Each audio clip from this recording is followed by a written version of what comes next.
Hello friends, welcome to our YouTube channel. दोस्तों, इस video में बात करने वाला हूँ हाई कोर्ट यानी उच्च न्यायालय के बारे में। आइए जानते हैं।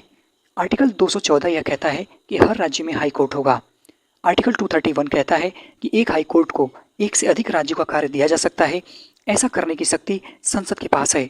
आर्टिकल 241 कहता है केंद्र शासित प्रदेश के लिए अलग से हाई कोर्ट बनाया जा सकता है। ऐसा करने की भी शक्ति संसद के पास है। दोस्तों, आर्टिकल 215 कहता है कि सर्वोच्च न्यायालय की तरह उच्च न्यायालय भी एक अभिलेख न्यायालय है। High court is a court of record. Article 216 कहता है उच्च न्यायालयों के गठन के बारे में, जिसमें एक मुख्य न्यायाधीश प्लस अन्य न्यायाधीश होते हैं। यहाँ नोट में देखेंगे, इलाहाबाद हाई कोर्ट 1866 में बना था। 100 वर्ष बाद 1966 में दिल्ली हाई कोर्ट बना था। यानी कि इलाहाबाद हाई कोर्ट के ठीक 100 साल बाद दिल्ली हाई कोर्ट की स्थापना हुई थी। दोस्तों, सभी राज्यों के हाईकोर्ट में अन्य न्यायाधीशों की संख्या असमान होती है। अन्य न्यायाधीशों की संख्या का निर्धारण राष्ट्रपति द्वारा की जाती है। जैसे इलाहाबाद हाईकोर्ट उत्तर प्रदेश में 1+159 का गणित है, जिसमें यानी कि इलाहाबाद हाईकोर्ट में कुल 160 जज हैं।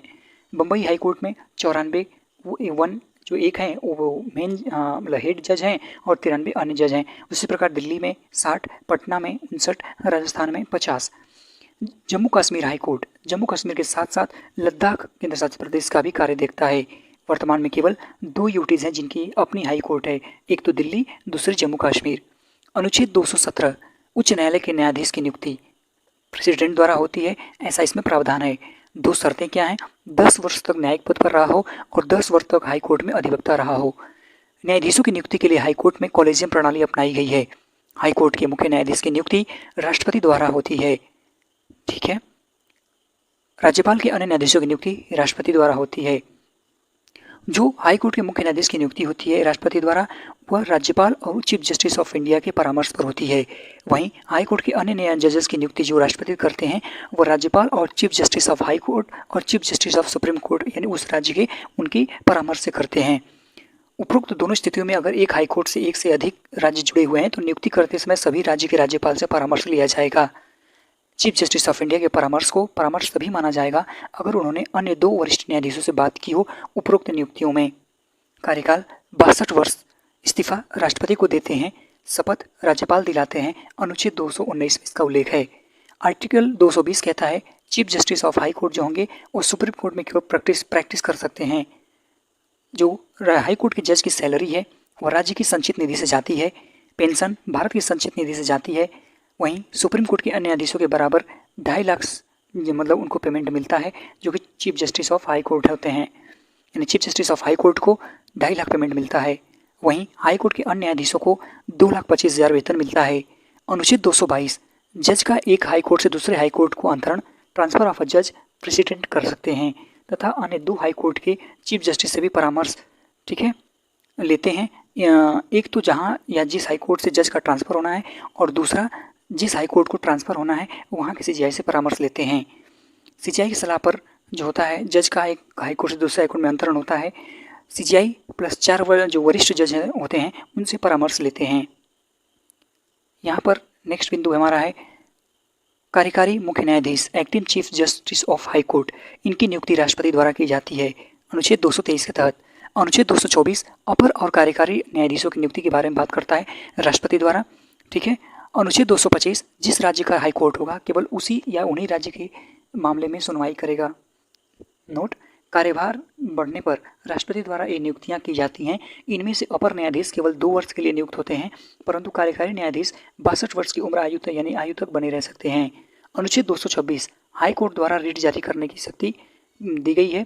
5 रिट जारी करते हैं। इस मामले में हाई कोर्ट के पास सुप्रीम कोर्ट से ज़्यादा अधिकार क्षेत्र है, क्योंकि सुप्रीम कोर्ट में केवल मौलिक अधिकारों से संबंधित मामलों में जा सकते हैं, परंतु हाई कोर्ट में व्यक्ति मौलिक अधिकार प्लस कानूनी अधिकार दोनों से संबंधित मामलों में जा सकता है। अगर कोई व्यक्ति हाई कोर्ट के निर्णय के खिलाफ सुप्रीम कोर्ट चला जाए और उसकी याचिका मंजूर कर ली जाए तो हाई कोर्ट द्वारा जारी जुडिशियल प्रोसीडिंग यानी न्यायिक समीक्षा या न्यायिक कार्रवाई पर रोक लग जाती है, जिसे स्टे कहते हैं। दोस्तों, हाई कोर्ट मूलतः 5 रिट जारी करता है, लेकिन एक अन्य रिट भी जारी करता है जिसे इंजंक्शन रिट कहते हैं, यानी कि निषेध आज्ञा रिट कहते हैं, जिसे केवल किसी व्यक्ति के खिलाफ जारी होती है और यह केवल हाई कोर्ट को प्राप्त है। जैसे जमीनी कब्जे को छुड़वाकर जिस व्यक्ति की है उसे देना, यह इसके अंतर्गत आता है। उच्च हाई कोर्ट की स्थापना कब हुई थी देख लेते हैं। Calcutta high court 1862, Bombay high court 1862, Madras high court 1862, Allahabad high court 1866, Patna high court 1916, ठीक है, और दिल्ली हाई कोर्ट 1966 में स्थापित हुई थी। दोस्तों वर्तमान में हमारे देश में कुल 25 हाई कोर्ट हैं। गुवाहाटी हाई कोर्ट के न्याय क्षेत्र हैं अरुणाचल प्रदेश, असम, नागालैंड और मिजोरम। अनुच्छेद 233 से 237 अधीनस्थ न्यायालय ये हाई कोर्ट के अधीन होते हैं। जिला एवं सत्र न्यायालय दीवानी मामले, फौजदारी मामले। जो दीवानी मामले होते हैं, संपत्ति हो गया, क्षतिपूर्ति हो गया, यह दीवानी न्यायालय यानी सिविल कोर्ट में चलता है। और जो फौजदारी मामले होते हैं, क्रिमिनल मैटर्स होते हैं, वे सेशन कोर्ट में चलते हैं यानी सत्र न्यायालय में, जैसे हत्या, लूट, डकैती, रेप। जो दीवानी मामले होते हैं उसमें जिला न्यायाधीश होते हैं, अपर जिला न्यायाधीश होते हैं, सिविल जज होते हैं, सिविल जज, जूनियर सिविल जज होते हैं और न्याय पंचायत होती है, ठीक है। यहाँ पर जो फौजदारी मामले होते हैं उसमें सत्र न्यायाधीश होते हैं, कोई भी सज़ा सुना सकते हैं। अपर सत्र न्यायाधीश होते हैं जो कि मृत्युदंड, आजीवन कारावास छोड़कर कोई भी सज़ा सुना सकते हैं। इसके बाद मुख्य न्यायिक मजिस्ट्रेट होते हैं, ठीक है। न्यायिक मजिस्ट्रेट श्रेणी 1 3 वर्ष की सज़ा 10,000 जुर्माना वाले मामले देखते हैं, और न्यायिक मजिस्ट्रेट श्रेणी 2 में 1 वर्ष की सज़ा और 5,000 जुर्माना। 7 वर्ष तक की सज़ा के मामले देखते हैं मुख्य न्यायिक मजिस्ट्रेट, और जुर्माना कोई भी लगा सकते हैं। इसके बाद अनुच्छेद 233 जिला न्यायाधीशों की नियुक्ति राज्यपाल करते हैं। हाई कोर्ट की सलाह से इनका हस्तांतरण हाई कोर्ट द्वारा किया जाता है। 7 वर्ष तक अधिवक्ता रहा हो तब वो जाकर जिला न्यायाधीश होता है। अनुच्छेद 234 जिला न्यायाधीश के अतिरिक्त अन्य न्यायाधीशों की नियुक्ति के बारे में बात कही गई है, वो राज्यपाल करते हैं हाई कोर्ट और लोक सेवा आयोग की सलाह से। अनुच्छेद 235 अधीनस्थ न्यायालयों पर हाई कोर्ट का नियंत्रण होता है, ठीक है, अनुच्छेद 235 के तहत। अब मिलते हैं अगली वीडियो में। Thank you very much.